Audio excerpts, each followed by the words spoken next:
Hindi mo kita yung gitna Ayan. Good morning, world! Andito kami guys na naman sa Clark. Hindi ko alam kung saan talaga titingin dito, no? Oo. Anyway, guys. Sige, sama kayo, ha? Okay. ABCD.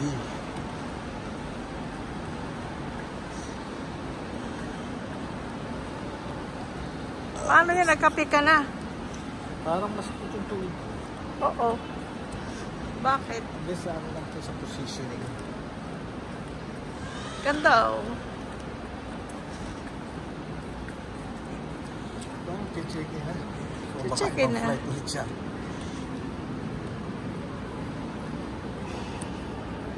Ayan.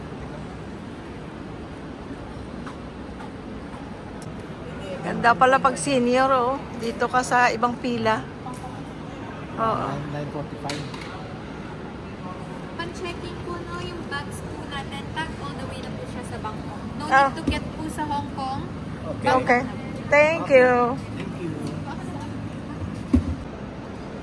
Bilis lang na check-in, guys. Ayan na departure area. Pasok na tayo.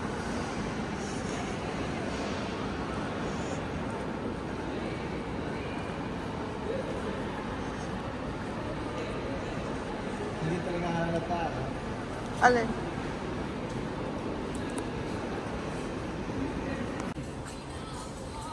Lapit lang yata tayo eh.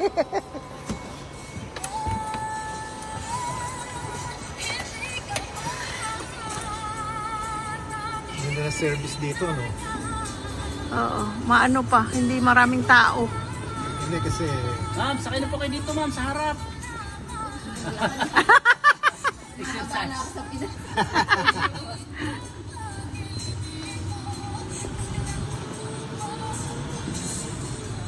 Ay, ba yan? Video tayo. Ay, ma'am. Hello! Hello, sir! Good morning! Dito na lang kami sa kape. Ano, sige, ikot tayo. Sige. Dito ba tayo bumili nun? Oo, Anong dyan. gate ba tayo? 11. Alam pa rin, sir, kung saan gate ka. Bigyan mo si sir ng ano, nanonood pala siya ng YouTube. Nag-sticker. Oh, may Sige. ticket na dyan, ma'am. Oo. Oh, pabigay naman, ma'am. Okay, thank you, sir, Dito na naman tayo, guys, sa Tom and Tom's Coffee. Nakain tayo the same pagkain. Pretzel and cappuccino. Parang gusto ko umupo dun, oh. Tingnan ko nga kung comfortable ito. Nagustuhan ko tong... Ay, ang ganda. Ay, dito tayo, ga. Ha? Ganda dito. Come on, nandito. Opo, ang bilis mo,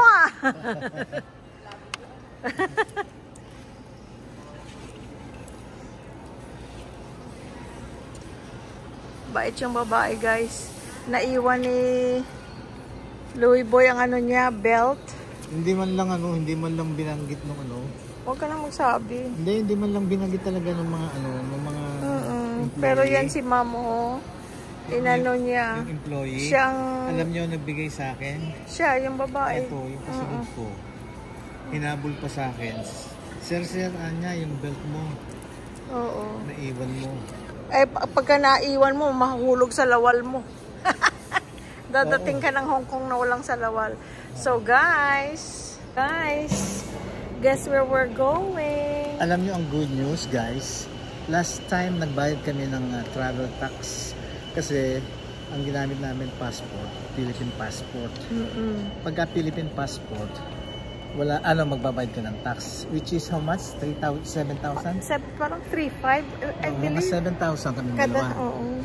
So, I mean, I'm not sure, Parang Basta nagbayad 3,500 each. kami ng travel tax. Tapos, ngayon, pumunta rin siya para magbayad ng travel tax. Today. Kasi nakikita kung ano Hindi, nagsabi ako sana, sabi ko, Sabi ko, next time, US passport na lang para hindi ako magbayad ng tax. Sabi niya, ay may US passport ka, tingnan natin. Basta hindi ka over 1 year na nasa Pilipinas, you don't have to pay. Just show your US passport. They take a copy. Tapos hindi ka magbabayad. Nalibre kami. So, libre kami ngayon. Buti nag-mention ako kasi nasa pila na kami mag-check-in pero hindi pa naman bukas. Tapos sabi ni Louie Boy, ay, travel tax, bayaran mo. Sabi ko, ay salamat, sir. Thank you, sir.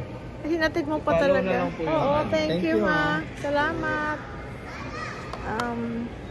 Kape tayo, guys. Ayan. Phone lang ginagamit ko kaya nakahawa ako. Ilagay mo kaya muna dito. Wala naman laman yung gano'n. So, yun nga, guys. Yun, nakalibre kami ng travel tax. Kasi, wala, kumbaga isang buwan pa lang mula nang umalis tayo ng Pilipinas, lumabas ng Pilipinas, bumalik. So, start na naman, count na naman. Kailangan within 1 year, lalabas ka ng Pilipinas para hindi ka magbayad ng travel tax. Pero, kasi dumating tayo March of 2024, umalis tayo papuntang Vietnam, August na. So, it's more than a month. I mean, a year. So, nagbayad tayo ng travel tax. Which is fine. Hindi. Pero, hindi kasi ang ano natin ng US passport eh. Pero lumalabas din pag miskin passport natin ang ginamit natin. Dahil kasi doon natin kinuha pala yan, yung passport, Filipino passport natin. Ang Filipino passport natin sa LA natin kinuha. Pero hindi ganon din magbabayad nung pupunta tayo ng Vietnam. Kahit US passport ang dala ang gamit natin, magbabayad pa rin tayo. Kasi more than a year na nga tayo na nasa Pilipinas. I see. So, kahit na dual citizen ka, kahit US passport pang gamitin mo, magbabayad ka pa rin kasi mahigit ka na 1 taon sa Pilipinas. Okay. So, ma-Filipino passport,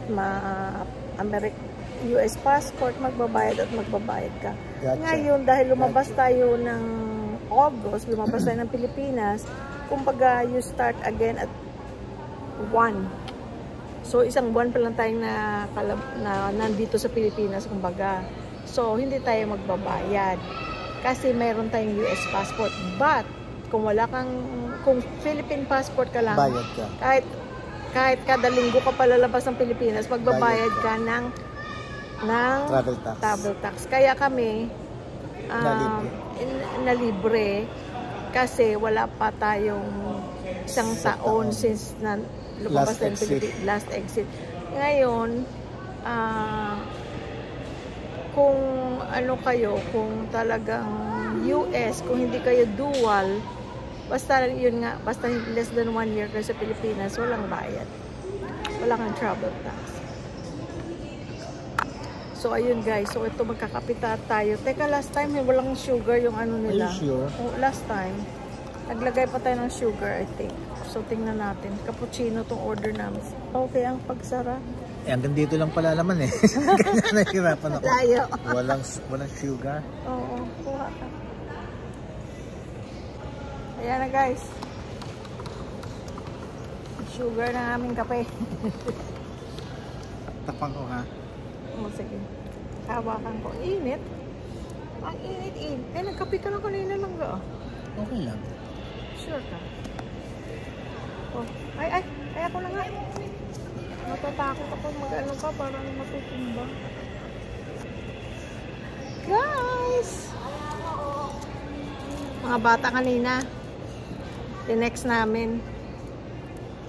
Hindi ko alam kung nasa ang state sila.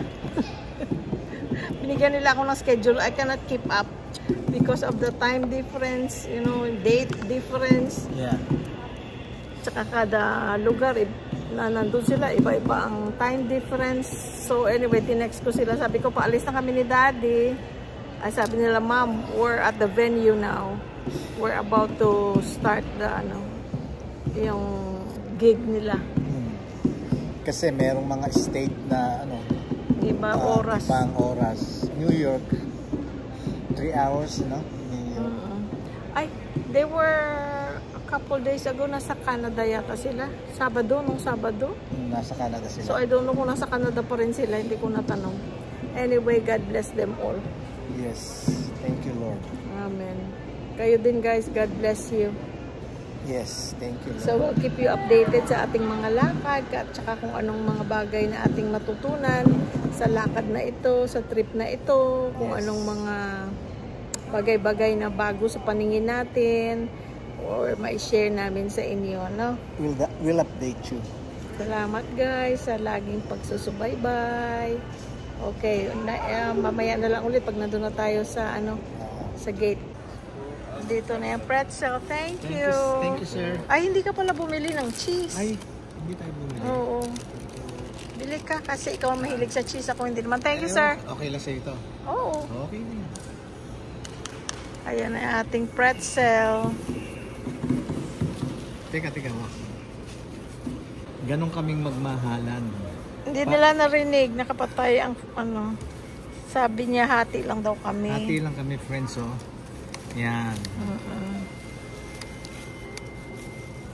This is my heart. I will offer it for you. Para namang yan na heart, yung nagkabuhol-buhol. Hati lang kami, friends. Parang nagkabuhol-buhol naman yan ga. Meaning, para makatipid. Almond.